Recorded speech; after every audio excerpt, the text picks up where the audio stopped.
Uh, and so what I'm going to do is I'm going to randomize your names. And once I randomize your names, each person will get to ask a question to somebody else on here. And Lena. All right, randomize. Great. Okay, the first person is, what's going to happen is, Lena, you get to ask Wendy a question. Then Wendy, you'll get to ask Niceem a question. Niceem, you'll get to ask Angela a question. And then Angela, you can ask Lena one. And I'll move us towards the end.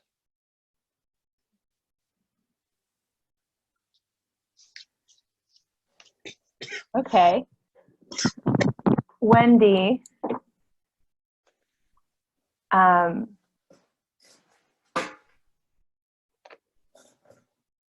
were you able, I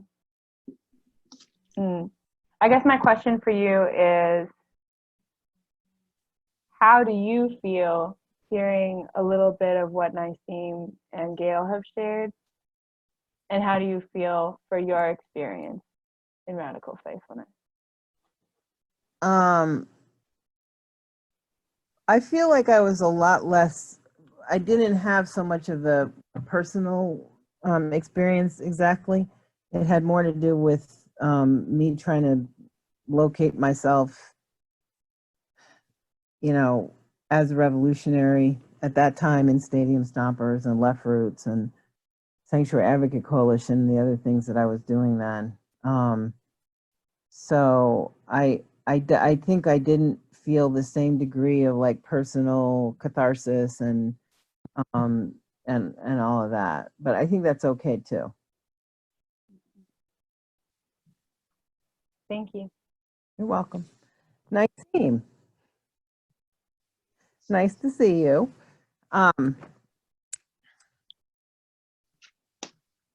I just want to hear a little reflection about the relationship between your revolutionary being and your spirituality and your faith.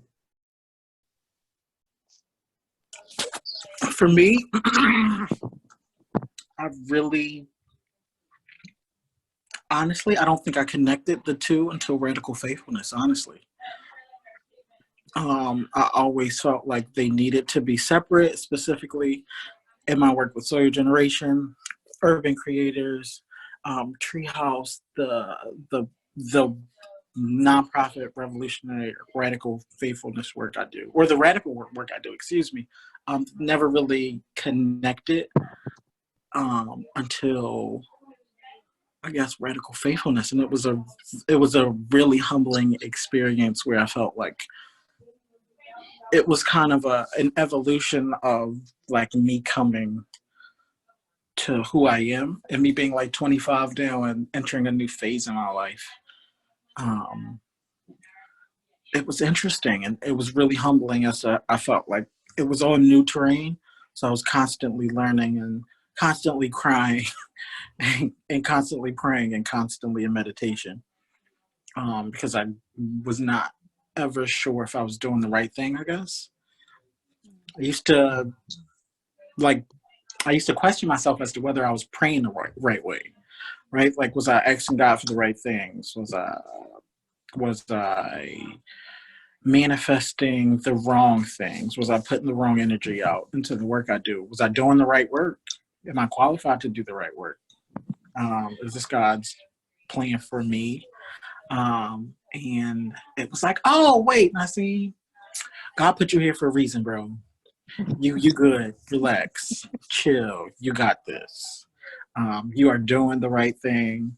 And it was just reaffirming, like, it's been hard, but it's going to be hard. Somebody got to do it. So, yeah, that's me. I'm asking Angela a question, correct? Angela, how are you? I'm Naseem. Nice to meet you. What do you feel like you would tell yourself when you first entered in versus now? Like, what would you tell yourself? I guess. What I would say to myself, if I was just beginning the Radical Faithfulness program and reflecting back, was basically just to chill.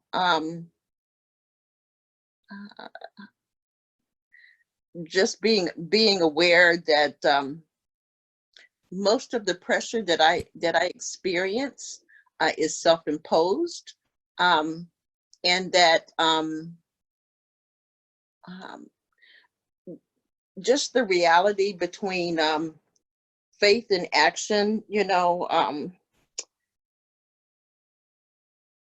we have choice. We have choice about how we're going to react to something and how it's going to affect us.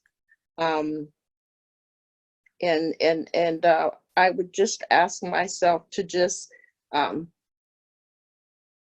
relax, just relax. I was blessed with a very special grandmother. I know we all think that about our grandmothers, but at one point,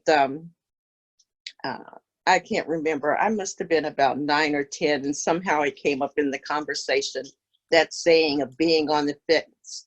And she must have heard me say it more than once, because she said very emphatically to me, she says, Angela, there is no fence. And that's the thing that has stayed with me through my entire journey. I guess it's the best, it's similar to that saying, you're either for something or you're standing against it. So recognizing that our actions have real intentional consequences, and that we're all doing this dance between our faith and our actions. And I guess the deciding factor based upon our particular charge is how we choose to respond to the invitation, to that invitation to kind of,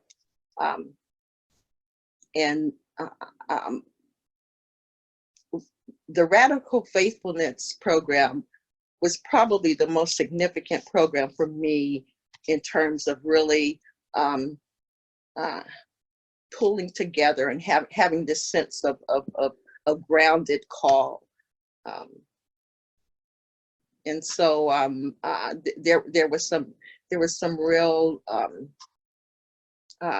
stepping out experiences that I had during my time there that has really made it foundational for the development of the program that I'm working with now. The whole the Friends Center for Racial Justice, which was a little seed that I was working with when I was there, has now been in existence in like 4 years. And I don't know if I would have had the sense of destiny about that had I not had the experience of really pondering it in community in a real intentional way there. Mm-hmm. Yeah. Angela, do you have one for Lena, which will be our closing? Yes, Lena. I want to know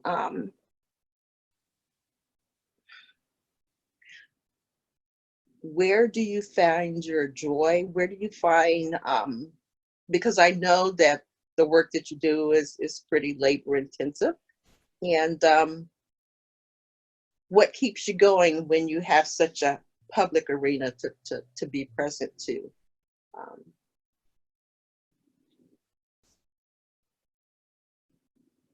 Thank you for that question. I think one of the most profound things that gives me joy and that I learned in Radical Faithfulness is how much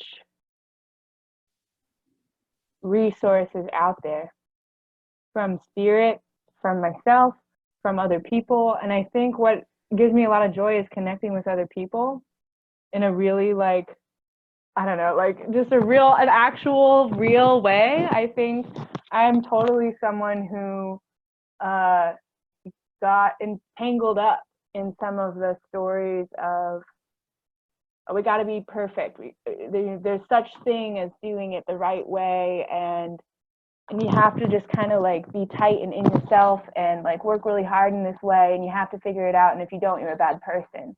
I think that's like a story that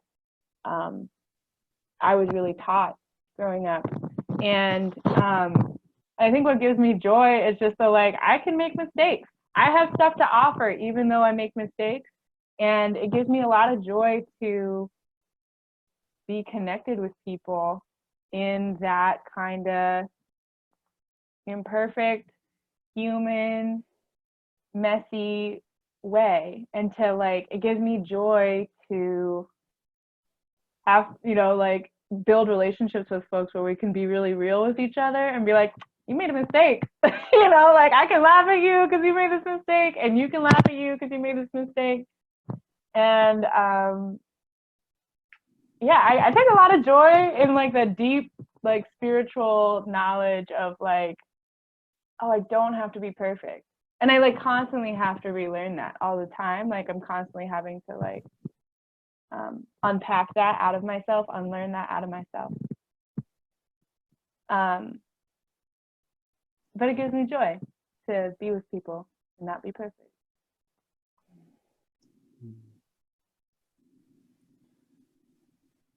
So thank you for joining, everyone. I am so grateful for this. And as an invitation following Lena's thing that I thought would be a closing. So there was a lot of contracting. And I just invite you just to expand out a little bit and just remember your expansiveness. Whether you do that by moving your body or by sitting still and remembering. So just remember your expansiveness in this moment. Thank you all for your time today, whether you watched it now, live, or later. And safe journeys. And until we see each other again, be well.